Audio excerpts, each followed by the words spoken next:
5 अप्रैल को विज्ञान के पेपर में जिन विद्यार्थियों को 80 में से 80 नंबर लाना है तो एग्जाम से पहले ये कंप्लीट पेपर आपको अच्छे से तैयार करना है। नमस्कार बच्चों, स्वागत आप सभी का आपके अपने यूट्यूब चैनल में। अगर आप राजस्थान बोर्ड कक्षा 10 के विद्यार्थी हैं तो इस वीडियो को आपको कंप्लीट देखना है। और आज के इस वीडियो में मैं आपको साइंस का एक ऐसा पेपर बताऊंगा, यदि आपने ये पेपर एग्जाम से पहले अच्छे से तैयार कर लिया तो आप साइंस के पेपर में 80 में से 80 नंबर का स्कोर है वो आराम से कर सकते हैं। तो यहाँ पर सबसे पहले आपको प्रश्न संख्या 1 आपको दिया गया है जो आपके खंड ए में है, यानी प्रश्न संख्या 1 से 12 यानी 1 से 12 तक के जो प्रश्न हैं उनके उत्तरों का सही विकल्प चयन कर कोष्टक में लिखिए। यानी जो पहला क्वेश्चन है और पहले में आपको टोटल 12 क्वेश्चन दिए गए हैं जो आपके मल्टीपल चॉइस क्वेश्चन हैं। ओके, यहाँ पर पहला क्वेश्चन है आपके कि लोहे को जंग से यानी जो लोहा है उसको जिंक से लेपित करने की जो क्रिया है उस क्रिया को क्या कहते हैं।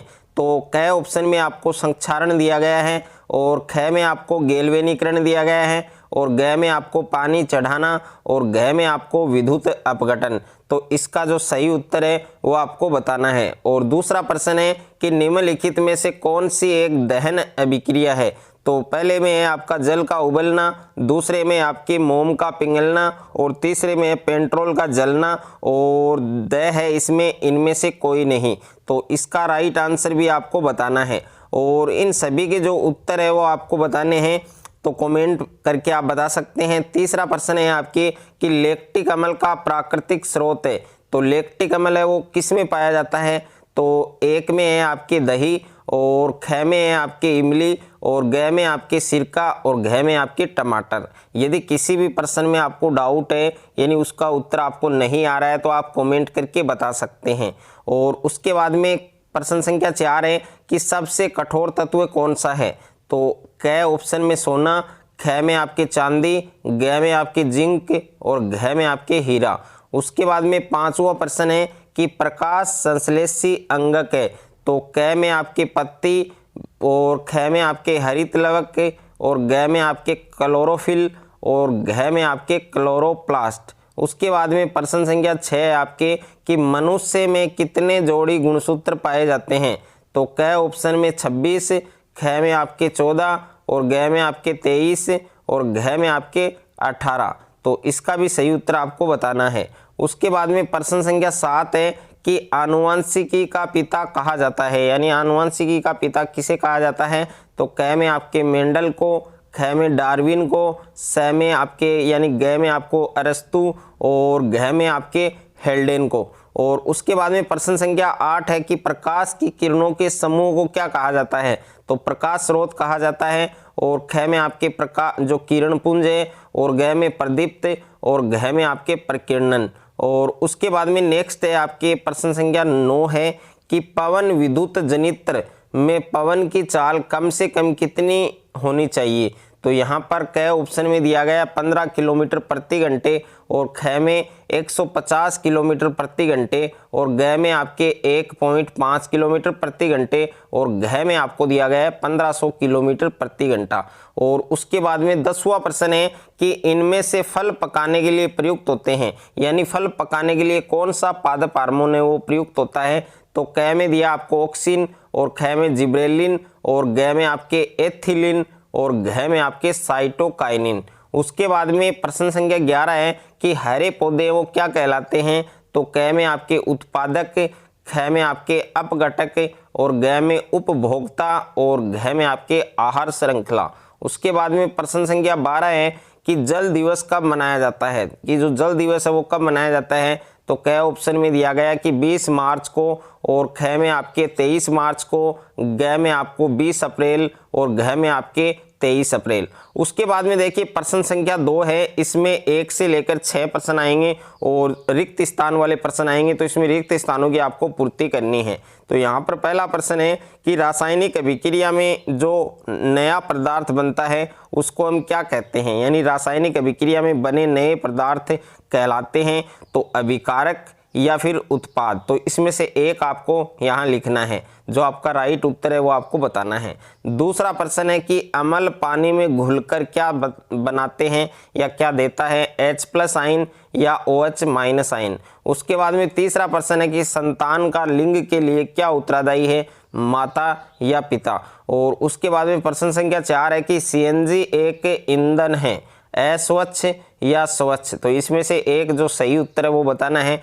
पांचवा प्रश्न है अग्नाशय से स्रावित होता है कौन सा हार्मोन स्रावित होता है, इंसुलिन या एस्ट्रोजन। और उसके बाद में प्रश्न संख्या 6 है कि वनों के कटने से अपर्दन होता है मृदा का या जल का। ओके। उसके बाद में तीसरा प्रश्न है प्रश्न संख्या 1 से 12, यानी जो तीसरा प्रश्न है इसमें भी टोटल 12 क्वेश्चन आपको दिए गए हैं। इनका जो उत्तर है वो तो आपको एक शब्द या एक पंक्ति में बताना है। तो यहाँ पर पहला प्रश्न है कि CaO का सामान्य नाम लिखिए। ओके। दूसरा प्रश्न है कि धात्विक जो ऑक्साइड है उनकी प्रकृति क्या होती है। तीसरा प्रश्न है कि सोल्डर का प्रमुख उपयोग लिखिए। और प्रश्न संख्या 4 है कि मनुष्य के शरीर की सबसे बड़ी ग्रंथि का नाम लिखना है। और प्रश्न संख्या 5 है कि मनुष्य का वैज्ञानिक नाम क्या है। और प्रश्न संख्या 6 है कि प्रकाश का मार्ग किस प्रकार का होता है। और उसके बाद में प्रश्न संख्या 7 है कि पवनों का देश किसे कहते हैं। और प्रश्न संख्या 8 है कि हाइड्रोजन बम है वो किस अभिक्रिया पर आधारित है। और प्रश्न संख्या 9 है कि आयोडीन की कमी से कौन सा रोग होता है। और प्रश्न संख्या 10 है कि वृक्क के ऊपर स्थित अंतःस्रावी ग्रंथि का नाम लिखिए। और प्रश्न संख्या 11 है कि पर्यावरण मुख्य रूप से कितने घटकों का बना होता है। और प्रश्न संख्या 12 है कि मछली के श्वसन अंग है उसका नाम लिखना है।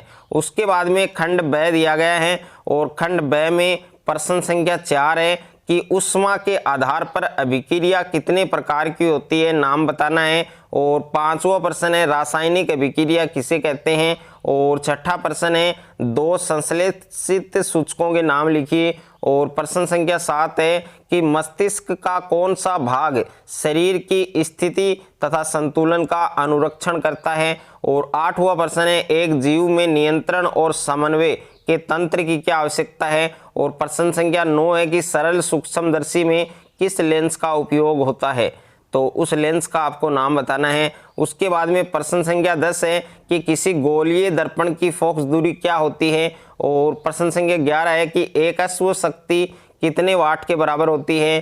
प्रश्न संख्या 12 है कि एमीटर को विद्युत परिपथ के किस क्रम में जोड़ा जाता है, श्रेणी क्रम में या समांतर क्रम में। और उसके बाद में प्रश्न संख्या 13 है कि ऊर्जा के पारंपरिक स्रोतों के नाम लिखिए। प्रश्न संख्या 14 है कि मिश्र धातु किसे कहते हैं, इसके 2 उदाहरण दीजिए। और प्रश्न संख्या 15 है कि पोषी स्तर क्या है। और प्रश्न संख्या 16 दो नवीनकरण ऊर्जा स्रोतों के आपको नाम बताने हैं। उसके बाद में खंड स दिया गया है। और खंड स में प्रश्न संख्या 17 है कि लोहे को जंग से बचाने के लिए 2 तरीके बताइए। और प्रश्न संख्या 18 है कि पाचक एंजाइमों का क्या कार्य है।